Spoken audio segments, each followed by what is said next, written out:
जानना चाहेंगे कि हम जब भी बात करते हैं एक्ने पिंपल की तो देखते हैं हर कोई इससे कहीं ना कहीं परेशान है, लेकिन कई बार एक्ने पिंपल ऐसा होता है कि ठीक हो जाता है लेकिन फिर से एक टाइम के बाद वापस निकल जाता है, तो इसका कारण क्या है?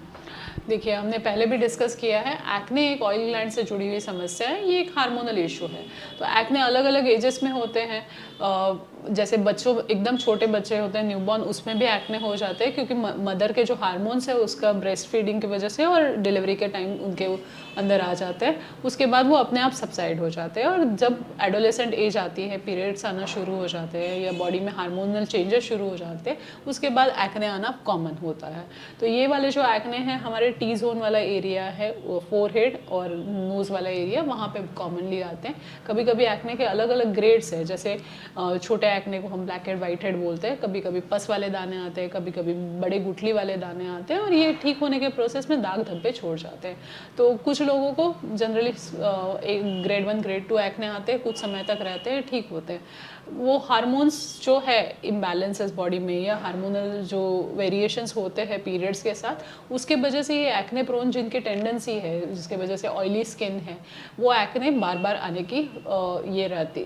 टेंडेंसी एक रहती है, जिसके वजह से कम ज़्यादा पिंपल आ सकते हैं। बहुत बार 25 के उम्र तक ये ठीक हो जाते हैं, बट कभी कभी उसके बाद भी पिंपल्स आना शुरू हो जाता है या नए से जो पहले वाले पिंपल है उसी का कंटिन्यूएशन होता है, तो उसे हम एडल्ट एक्ने बोलते हैं। तो जो एडल्ट एक्ने है ये मोस्टली हार्मोन्स के जुड़े हुए रहते हैं और वो ये जो हमारा एरिया है लोअर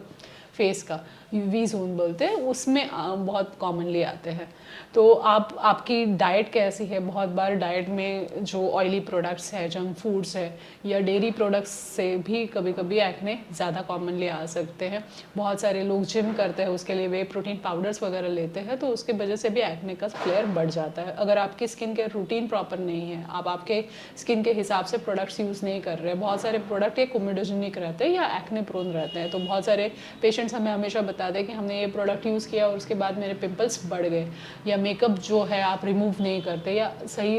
प्रॉपर तरीके का मेकअप नहीं यूज़ करते, या मेकअप बहुत प्रोलॉन्ग ड्यूरेशन के लिए यूज़ करते हैं, उसको रिमूवल नहीं प्रॉपरली होता, तो जो पोर्स क्लॉग होते हैं उसके वजह से भी पिंपल्स बढ़ जाते हैं। कभी कभी कुछ लोगों का प्रोफेशन ऐसा होता है कि जैसे आप कुक है या बहुत ज़्यादा हीट आप एक्सपोज हो रहे हैं या मैकेनिक का काम कर रहे हैं, तो वहाँ पे जो वेपर्स है या केमिकल्स है उसके वजह से भी पिंपल आ सकते हैं। जो मेकअप प्रोडक्ट्स है कभी कभी उसके वजह से भी पिंपल्स आ सकते हैं। तो पिंपल्स के बहुत सारे वेरिएशंस हैं, बहुत सारे लोगों को बॉडी के एरियाज़ पे भी पिंपल्स आते हैं, जैसे ट्रंक या बैक वाला एरिया है। तो कभी कभी ये पिंपल की समस्या और दूसरे समस्याओं के साथ जुड़ी हुई हो सकती है, ओबेसिटी है या इंसुलिन रेजिस्टेंस है, और यंग गर्ल्स में पीसीओडी की जो पॉलीसिस्टिक ओवरी की समस्या है। तो ये लाइफस्टाइल से जुड़ी हुई परेशानियां हैं जिसके वजह से हेयर थिनिंग होना और एक्ने होना, हेयर ग्रोथ होना बॉडी पे, ये सारी चीज़ें हो जाती है। तो आपके एक्ने किस टाइप के हैं, उसके लिए क्या क्या लाइफस्टाइल मॉडिफिकेशन ज़रूरी है, क्या प्रोडक्ट्स यूज़ करने चाहिए, इसके लिए मुझे लगता है एक डर्मेटोलॉजिस्ट की सलाह ज़रूर लेनी चाहिए और उस हिसाब से उसकी ट्रीटमेंट लेनी चाहिए।